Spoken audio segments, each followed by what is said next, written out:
I am Nkosinathi Ndlovu, and this is TechCentral Show, the technology business podcast, also known as TCS. TCS is brought to you in collaboration with MTN Business. Visit MTN Business at mtnbusiness.co.za to find out more about their products and services, and we thank them for partnering with the show. My guest today is an entrepreneur in the e-commerce space. Founder of Zulzi, which started out as a grocery aggregator and now operates from its own dark stores or warehouses, as well as powers the Checkers Sixty60 app. Welcome to the studio, Donald Valoyi of Zulzi. Thank you, Nati. It's a pleasure to be here. Very excited and looking forward to have a conversation with you. Great. It's great to have you here, Donald. So, Donald, you started out as a corporate warrior. Yeah. Working at some of the finest institutions in the country, actually. So where did the impetus to now leave what some might consider a cushy corporate job to fight it out as an entrepreneur come from?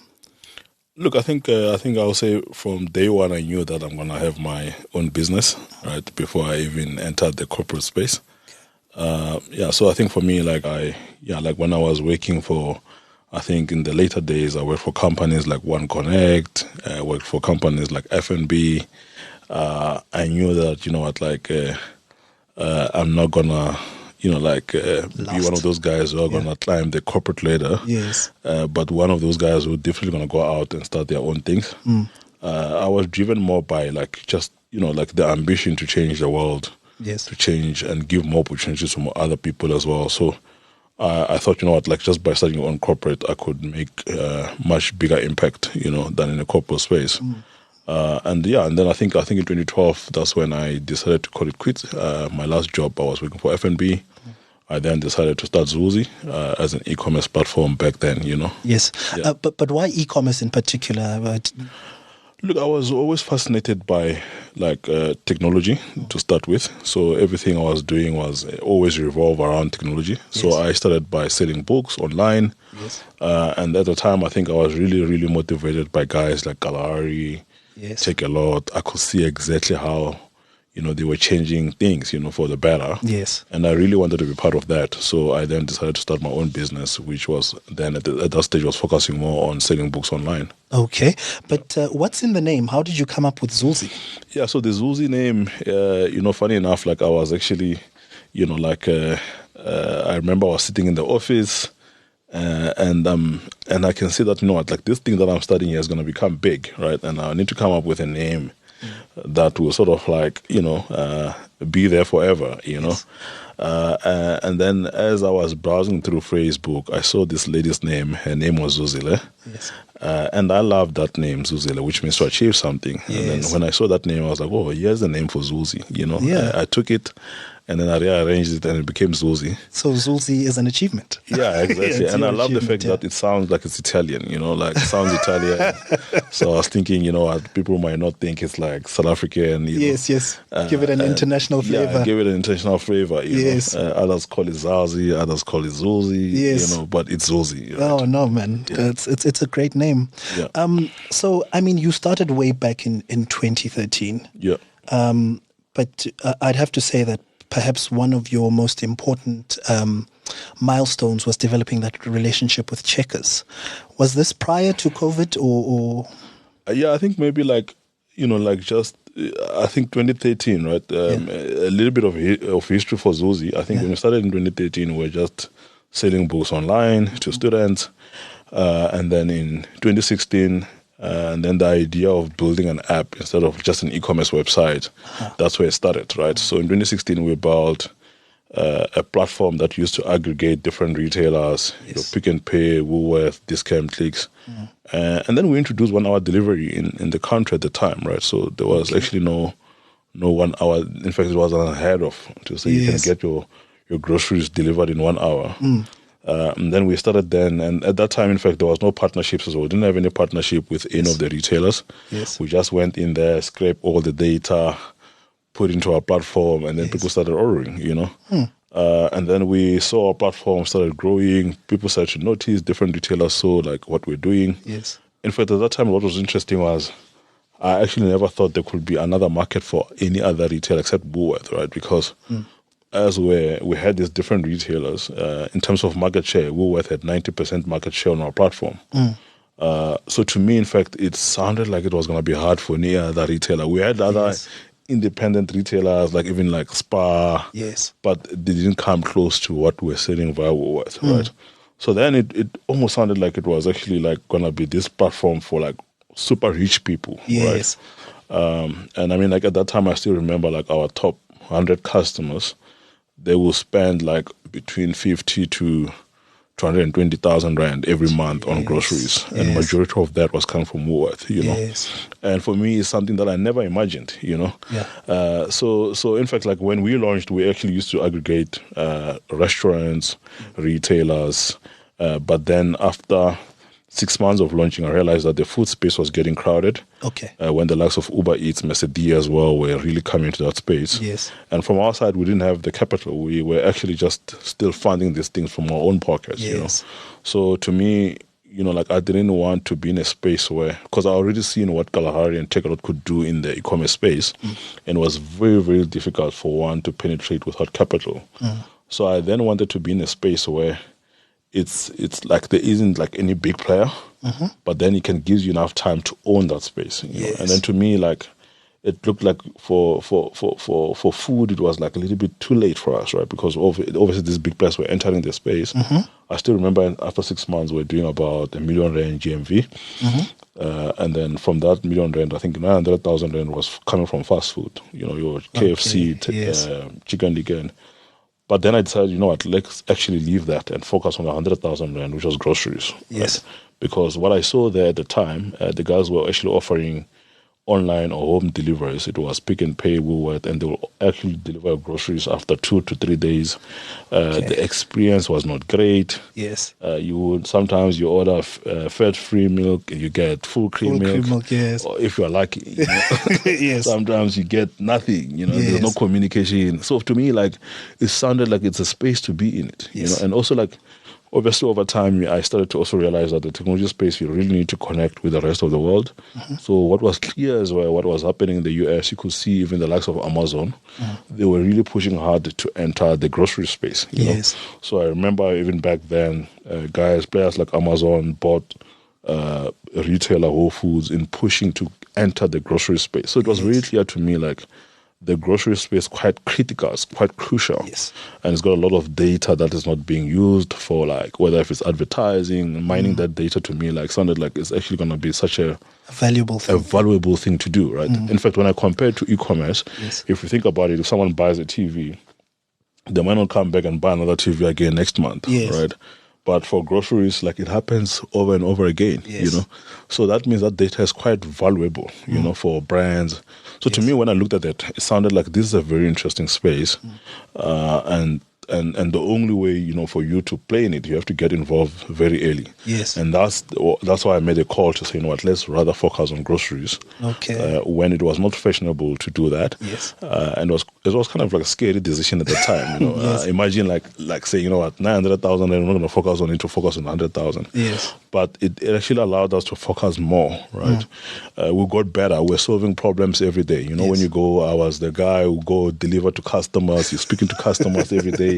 You know, we started with one customer, right? That every day I'll go to their house. They'll tell me their complaints, the things that are not great. And then we take that and then we improve the platform. So you're the same guy coding the solutions into the platform at night. So actually, like what I also brought in at the time is Michael as well. So Michael joined, and then later on another cousin of mine called Dash joined the team, and then so like it's a team of 3 people on the tech side. These guys doing everything from product development, testing, everything to delivery. Even delivery. You know, like there was no. It wasn't like there's an IT department. You know, it's like you just have to do what needs to be done, right? If it means today we need people to go and lift the stuff, you have to do it. At the same time, you have to raise money to keep this thing going, right? You know, as it's growing, you find that on a day-to-day sometimes, because remember, like also we had shoppers who will go pick the groceries in the store. Sometimes as you are growing, you find that there is not enough cash.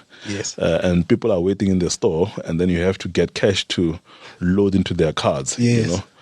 Sometimes most of those guys, some of them, they steal money from those cards. They go buy jeans.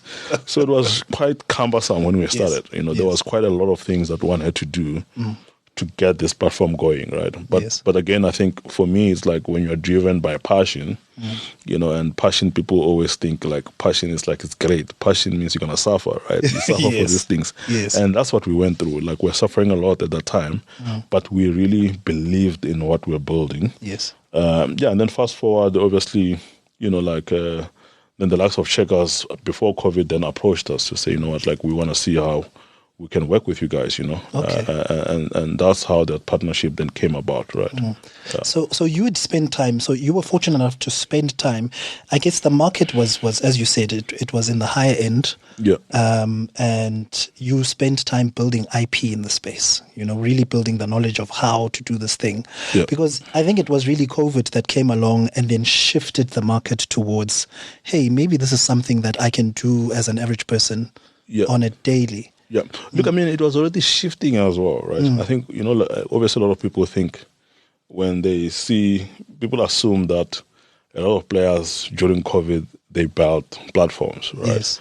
But there was already people were already planning. They could see that this space is going to be like a big space. It's going to grow, So even the retailers, they were starting to notice that.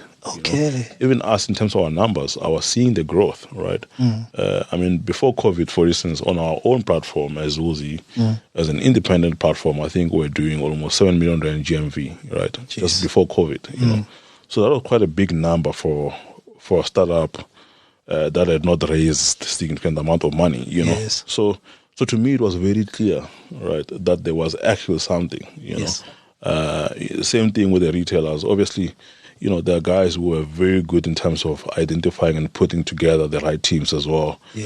Checkers as well definitely were the leaders in that space in terms of like identifying how do we partner also with the right people. And I mean, at that time, in fact, the right people, it was not people who were looking very rosy, It's like us, we were like in Braamfontein.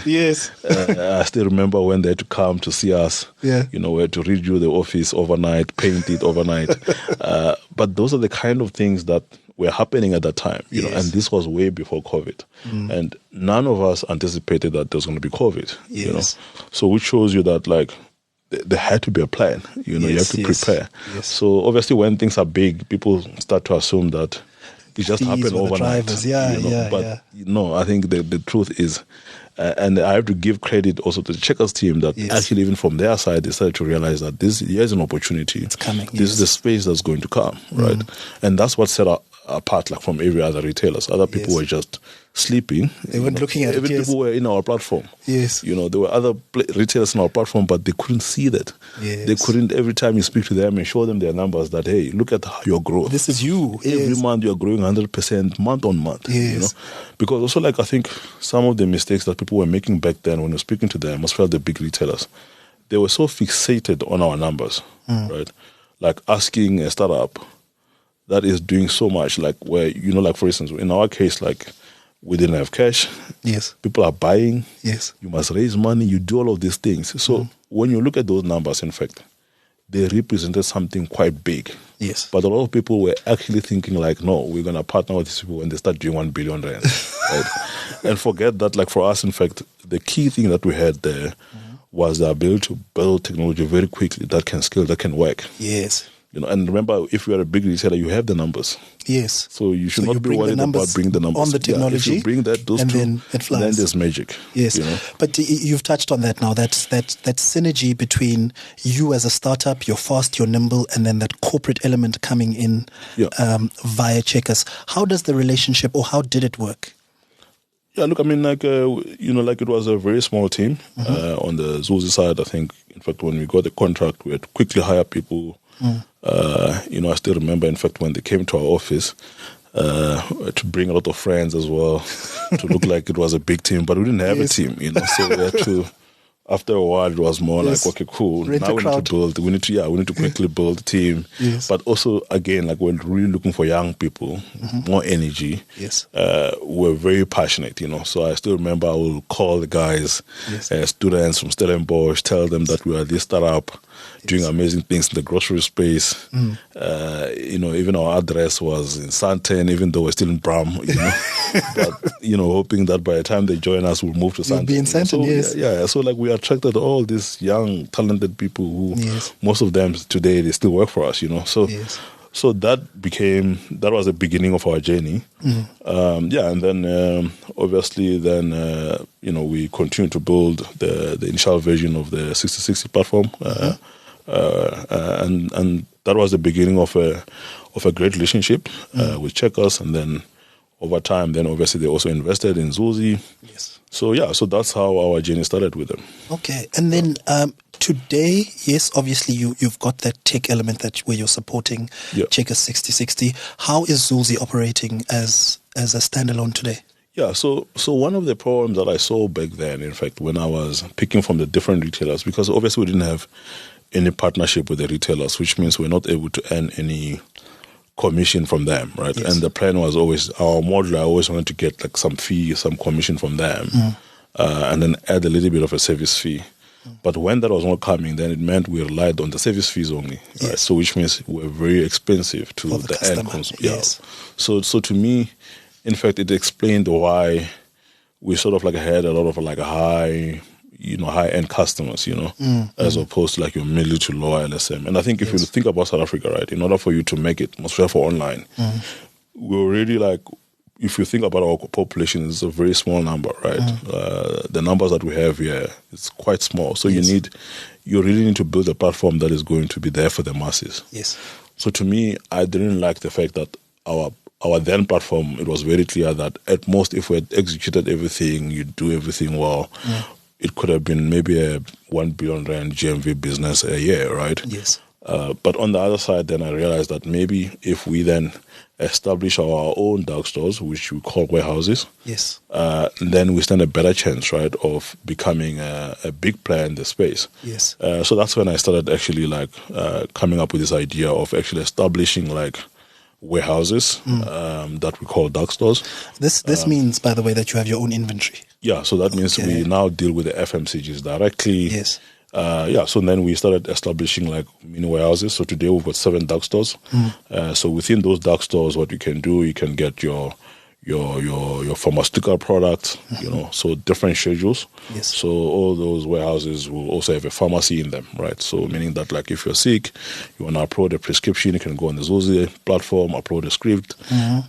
So we built all of that and then also integrate with different medical aids, which means you can actually go on the platform, submit a claim, and you do that by yourself, right? You can also buy like normal products like Panado. Yes. You can actually check out by yourself using medical aid as a method of payment, So those are some of the things that we've been able to do, and we've been scaling the platform, and we can see that we're growing month on month. Like some of the mature dark stores, you can see them like every day doing like over 1,000 orders, one warehouse, mini warehouse doing over 1,000 orders, which is great. It shows you that actually, there's still more we can do. There's room there. Yes. Yeah, there's still room there. So that has been the journey. So so today we have 7 dark stores. We hire almost over 300 independent drivers, delivering groceries, from early in the morning until 11 p.m. Yes. Monday to Sunday. There's no rest. There's no rest. If you are sick, if everyone else is closed, we are the only guys who are open, Yes. So you'll come to us and then we'll make you feel better. Okay. If you don't get better with pharmacy, we'll give you alcohol. We'll give you a little bit of tequila. Right? One of the interesting things, I mean, you talk about speaking, for example, you're selling alcohol, you're selling drugs that are scheduled actually and regulated by law. So you are building this tech, but then there's regulation that you have to deal with in the interim. How difficult has that journey been for you as you've grown? No, it has not been easy, right? I think the most important thing is obviously what you must do as well is you must, as you are scaling the business, obviously you have to make sure also with the regulators that are happy with you. And then just making sure that obviously you are you are moving with them, right? In terms of like, like if you think about like the pharmaceutical space, the drugs, and what can you do online, there's so many rules that you have to build even into the system itself, right? So it's quite a very complex space. And that's why if you think about healthcare, there's not been enough transformation in that space because of that, right? But I think right now, in fact, even during COVID, there was a lot of things that were changed, in terms of the regulation that really allowed the ease of doing things. So, for instance, even things like, consultations online, virtual consultations. There's a lot of things that are now possible that were not possible.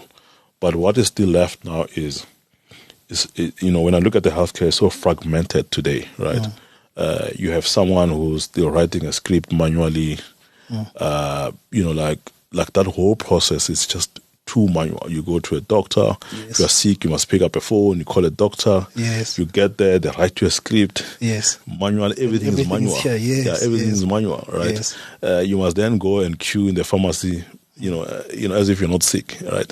You get there, if you're lucky, if you're not lucky, there's still a co-payment, you must go join another queue. So there's just a lot of things that are not great in the healthcare space. But those things, they represent opportunities. Right? They represent opportunities, I think, and we want to solve those problems. We want to really build a platform that is fully integrated, If we think about like even things like drug abuse, like it's very hard, when you've got a script that people can take around and give it to this person and then that one. You've got no way of knowing if this script was used or not. Right? So that becomes very hard, So like, for me, I believe in a world where like all of these things should be living in one place. If I issue with a script, I should be able to see what have you taken in this script, what is it that was who has dispensed to you, who dispensed it, what happened, Funny enough, maybe even people who are employing these people might need to see as well. People go there and they say they are sick, but they don't go and take the medication. Funny enough, with this virtual consultation, there's a lot of people who actually get the script. In fact, almost 80% of them, they never go and get medication. They just wanted a sick note. They just wanted the sick note. Yeah, but it costs these companies money. Exactly. Right. So there's just a lot of things that are so fragmented, and I think what we are trying to do now is to actually bring those things together and say, digitize the whole journey, because also another thing is like, if you think about even the dispensing as well of this medication, when you go, to me, like when I think about a pharmacist, right, a pharmacist is like, obviously, like went to school, highly educated, but that part of how they pick things, how they must take things on a script, capture it on a computer, it takes them 30 minutes to do that, right, on average to help, and they are very expensive. So imagine like having someone like that who you're paying on average 50,000 rand, spending like almost 20-30 minutes helping one person. That's not right. It's like owning an expensive car, and most of the time it's parked. Yeah, exactly. So you have to build tools to help them so that they can actually do these things faster, and that's what we're trying to do now as Zulzi. Okay, that's brilliant. So looking at the problems you were solving for in the beginning versus what you're solving for now, would you say that you've changed somewhat, or is it still the same journey? Look, I think there's a lot of things that are changing now, right? Like if you look at the tech space, there's a lot of things changing, even globally, right? So you can't say, you have arrived, I'm seeing a lot of even like scary stuff happening today, right? Like in terms of like even how people want to buy things, how people want to consume content, a lot of people sit and think, if you think about like, in fact, even just the e-commerce platform, like, like even the big ones, your Amazon, how they sell things online, right? It hasn't changed for years. But people, I can tell you now, they are ready to consume content very different, So for instance, I see a lot of,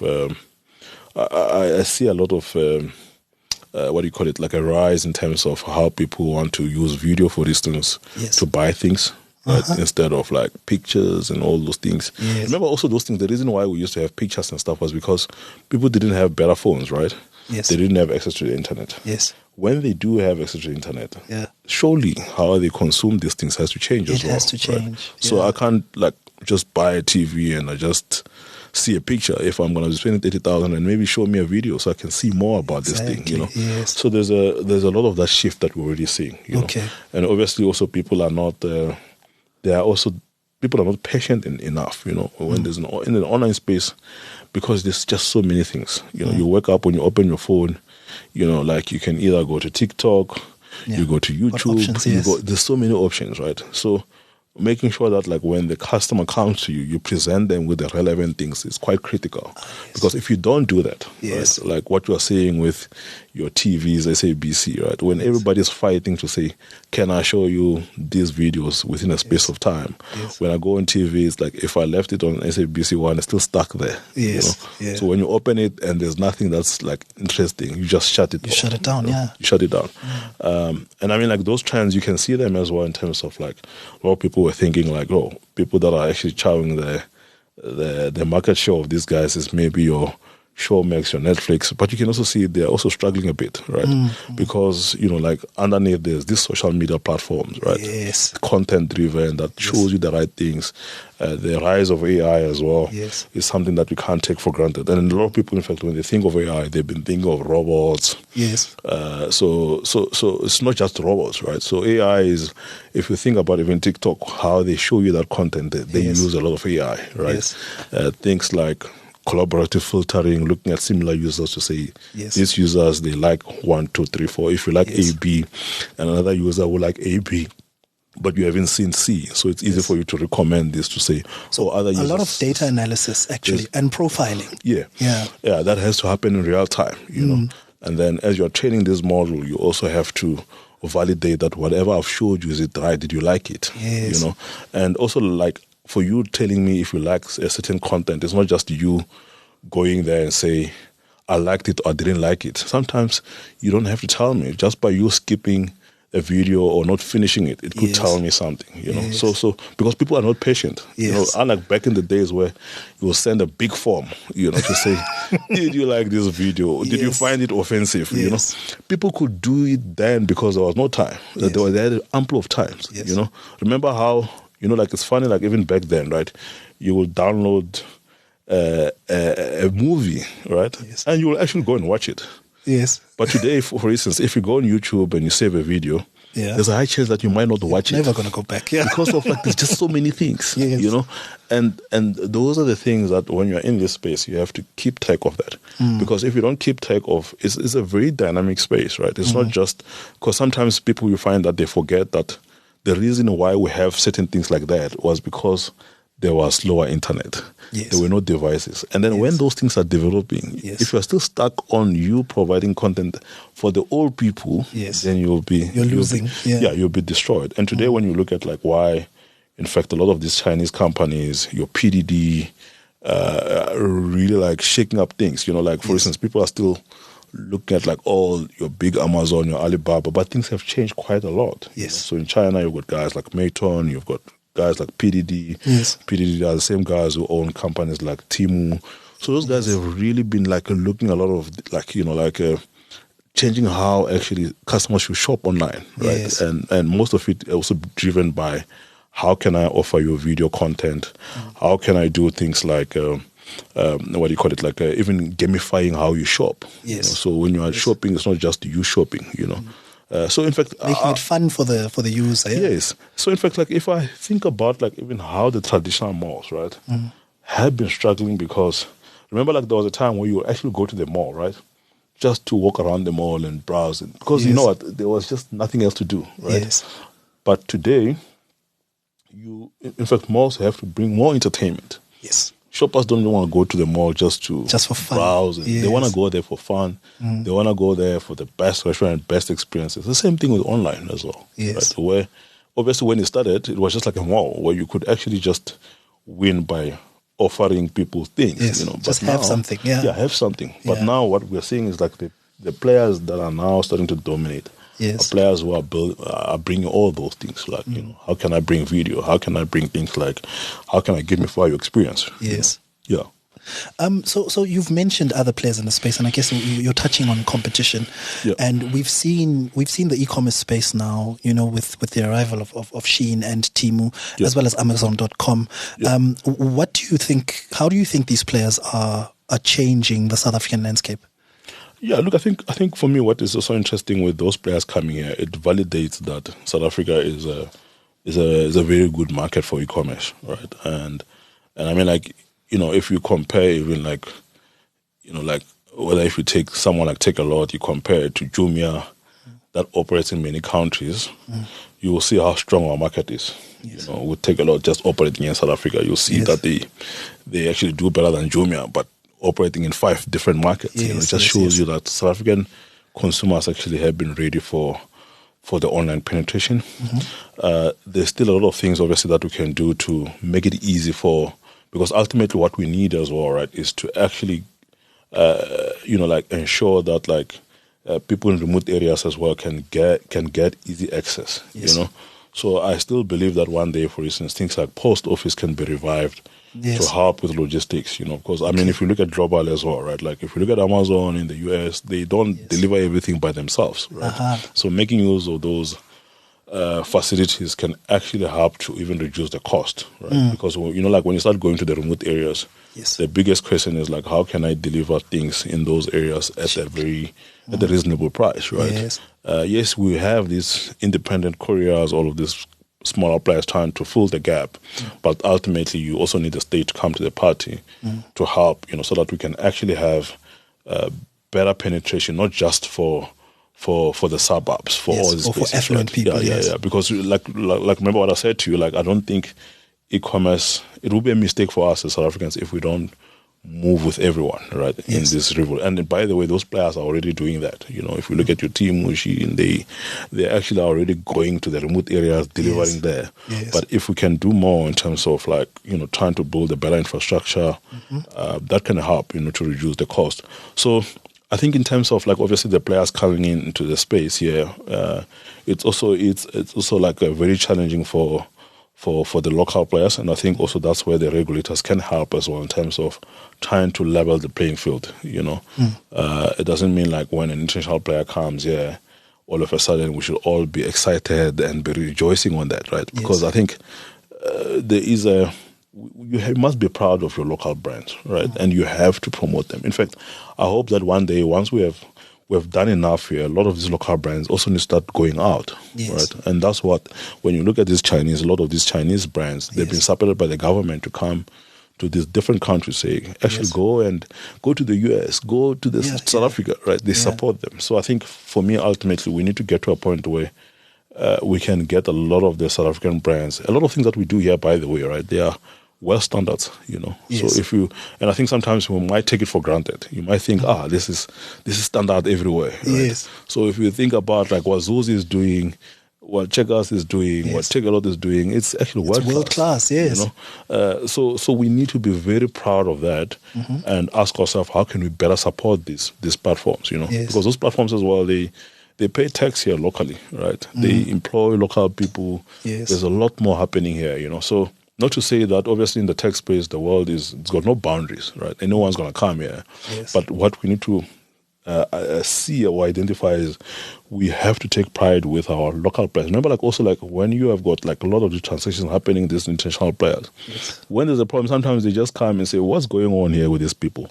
And that's why when you look at why even in the US they were becoming uncomfortable with players like TikTok, was because they want to protect their own data, to say, no, actually now we have a problem. Someone in China is actually looking at what we're doing things here, right?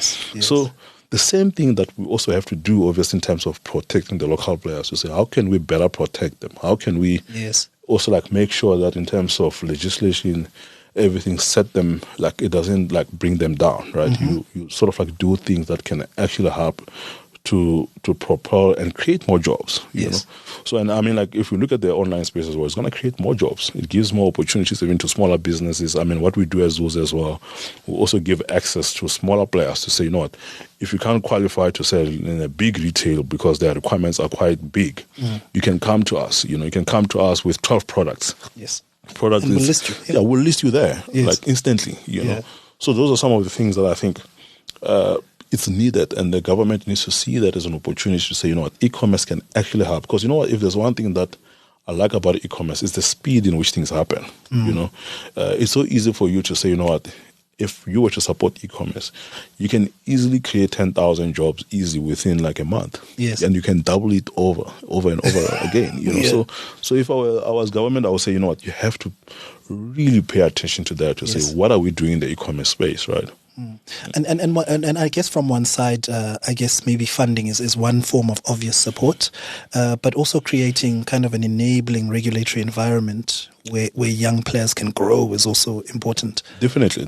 I think, like, funny enough, like a lot of, like, when you look at regulation for what exists today, right, there's a lot of gray area for e-commerce where you can see that actually there's just no regulation at all, you know. When you make an application, right, like there's nowhere where you feel that I'm actually feeling I'm an online player. Yes. So, for instance, there's nowhere where you can say I'm an online pharmacy player. Yes.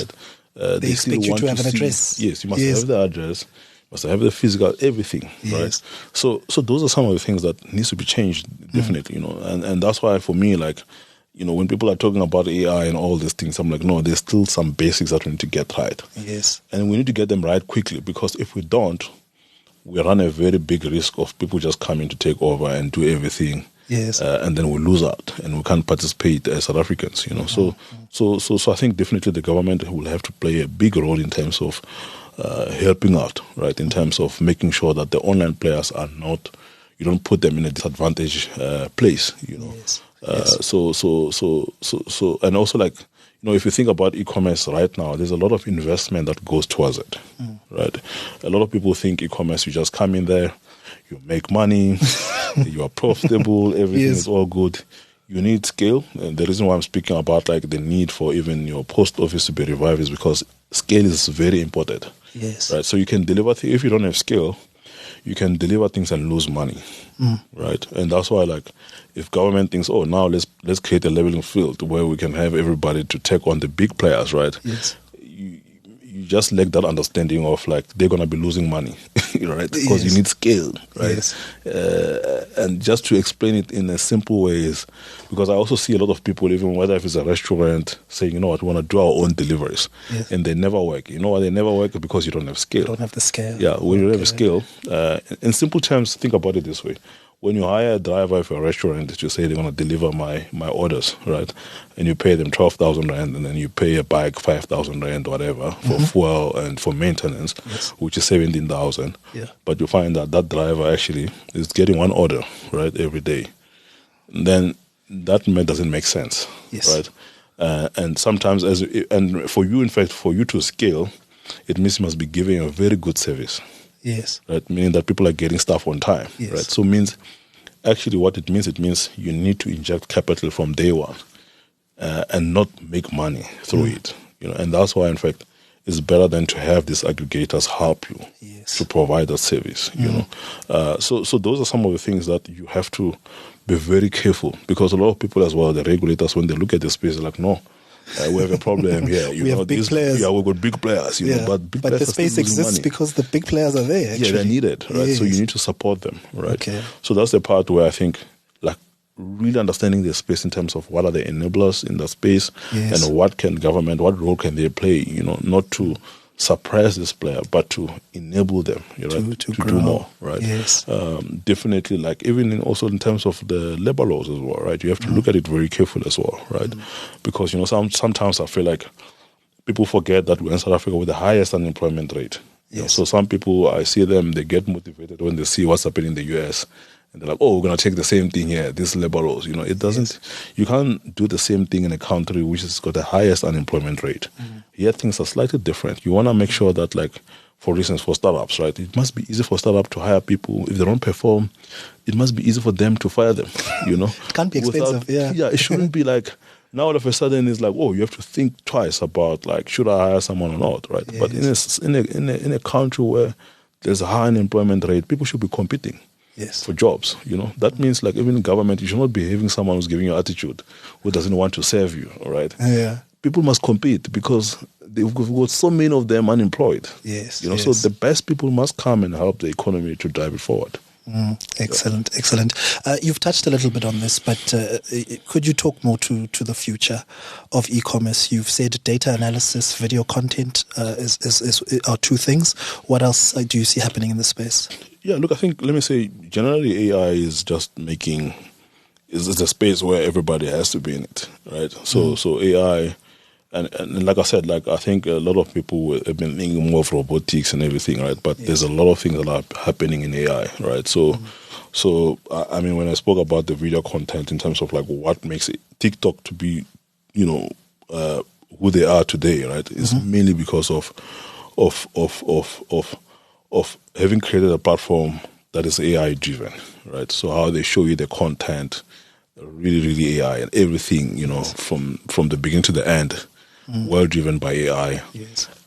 We're starting to see a shift as well in terms of how obviously people want to buy things. So I've seen a lot of other platforms in the US in terms of really showing recommendations from people that that you trust. Oh, okay. So if you think about it, for instance, one thing that I could touch on is things like even ratings. If you think about ratings, before ratings, right, there was nothing, right?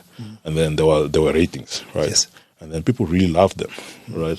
But the ratings also got a problem, right? Today, right? In today's world, because now everything has scaled now, right? A lot of people now are online. There's also robots. There's things that are being done. So you can push those numbers. You can push those numbers. But when you push those numbers, then it means you then have to look at how do we actually think about these things of ratings? Still the right solution today, right? So today, for instance, when I think about ratings, definitely is one thing that also need to be revamped in terms of, are we still showing things? When we say this TV is 4.5 out of 5, is it true? Is it a true reflection? And who rated it as well? It matters, right? Because also that's why, for me, it almost feels like you have to create another way of saying, maybe these people that are the ones who rated this thing, right? Okay, so this is what your friends say. Yeah, so there's a lot of that needs to be done in that space. I'm also seeing more of what do you call this? The other part that I want to talk about is more I actually forgot the point I wanted to mention now. That's okay. Let's take a break. Yeah, let's take a break. We're about to close anyway, so this will be the last thing, and then and then we're gone. Yeah. So anyway, I wanted to talk more about beside ratings. Obviously, the other thing I mentioned is the video. Obviously, the ratings.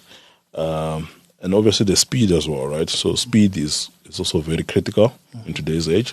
So we're seeing, for instance, what we're seeing now, when I look at the Zulzi platform, in fact, a lot of people who actually use our platform are very young people, right? So what we're seeing, definitely from your Gen Z, it's very clear that speed matters to them. Okay. So they want things delivered faster, very quickly, but without having to pay for it. And you must solve that problem. Yeah, so those are problems that, remember, if these customers, they're not interested on how you do it. Yes, just get it done. Just come up with a solution, get it done, right? Yes. So things like that as to how do you bring the prices down, right? For the end customer, but still give them that better experience, right? Yes. And then also one of the things that I'm also seeing as well is when the service is great and you're getting it quickly, these customers don't mind.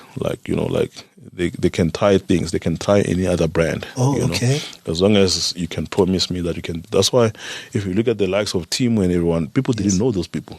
Yes. Right? It's not like your Fushina or everyone, right? But because of if you can show it to me that you can give me this that I need then quickly, I'll trust you. I'll trust you, right? So that is very important for people to take note of, right? So we're living in a world where things are changing rapidly. So in fact, in terms of even the supply chains, you have to do things differently, so for instance, if you think about even your this big, your Shein, your Temu, even how they produce the fashion garments, right? They produce them on demand based on AI. Yes. So they can predict how many of these are we going to need, right? Yes. And produce them within a day or two, yes. right? So if they see that there's a lot more demand, they just go and make it.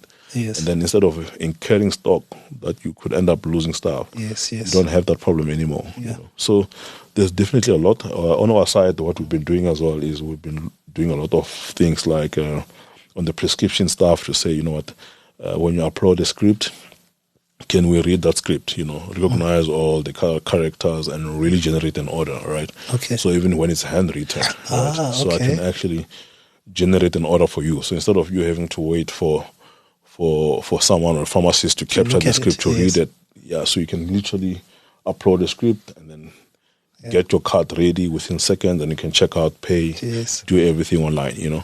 So I think I will say those are the main trends that I'm seeing. So there's gonna be a lot of big changes coming, and I don't know if people are ready, right? Because I think if we think about like the past revolution that we've ever had, right? Like the internet one and the cell phone one, I think this one's going to become the biggest. The AI revolution is going to become the biggest of them all. Yes. And you can already see as well in terms of like the money that is going to the AI. Yes. Big players, everybody's fighting. It's now like a real fight, you know, in terms of dominance. Yeah. And of course, there's also like the question of energy as well, right? Because remember, like also when you use AI, you know, to train these models as well, they require more. It's much energy, more computing. Right? Yeah, more computing. So the question of electricity as well becomes a big one, right? So this one, in fact, is threatening not just here in South Africa only. So for instance, if you think about even in the US, they're starting to think about like maybe we could actually do the training for our models in countries like Sydney, for Australia, for instance. You know, can we take this and train it there, and then bring it back to the US? You know, where it's trained in a place where there's more electricity, where they're using this solar power panels, plant panels. So this AI actually comes with so many things. Yes. Right. But I think, like, you know, you have to be ready for it, to say, what are we doing as a country to take advantage of these things? Because remember, like, if we don't, right, we're going to be controlled again. You know, by outside players. Yeah, by outside players. Yeah. Right. So the same thing that people used to cry about, to say, no, people came, they took our land, all of those things, it will happen again. Yes. Right. Where if people don't participate in this space, we're going to cry again to say, you know what, someone came, they took our land. Right? Yes. They took our digital land this time. Yes, right? Yes. And you don't want that. And the only way to avoid it is you have to wake up and do things. You have to work, right? Yes. You have to think about these problems. You know, I understand that there's other pressing things that you might have, you think you have, but this, you can't miss on this. You can't miss on this AI revolution. You can't say we don't even have a minister of AI. Right? We need to have that. Do something and you might be the minister too. You know, maybe start somewhere. Yeah, but those things, like, it's things that you can't really, because also, like, the problem is a lot of people think this thing's going to happen in 30 years, 40 years. Yes. You know, but what we're seeing is the AI is moving very quickly. You know, you look at even open AI, right? Things have just been moving like drastic, like things are changing like so quickly. Yes. Customer service as well is getting destroyed as well, right? So the days of, you know, having customer agents sitting in the back, you know, like, there's a bot to do that now. Yeah. So you can actually you can order things and then, you know, like just speaking to an AI agent that can help you to place orders and do everything and do it better, you know. So a lot of those things have been, remember, like, back then there was a time where there were bots, but they were not well trained, right? It was just like, you know, they would just give you garbage. But now it's like you've got bots that are well trained that can actually give you the answers that you've been looking for. Yes. So that's how scary things are at the moment. But it's not scary, it's actually opportunities that are out there. Yes. Right. So as to, like, companies are ready for this, that's another story. Yeah. So, that's a very interesting conversation about the future of technology and e-commerce. Donald, thank you very much for joining us on the show. No, thank you. It's my pleasure. Thank you so much for having me. That is Donald Valoyi, CEO and founder of Zulzi on the TechCentral Show. Thanks for tuning in.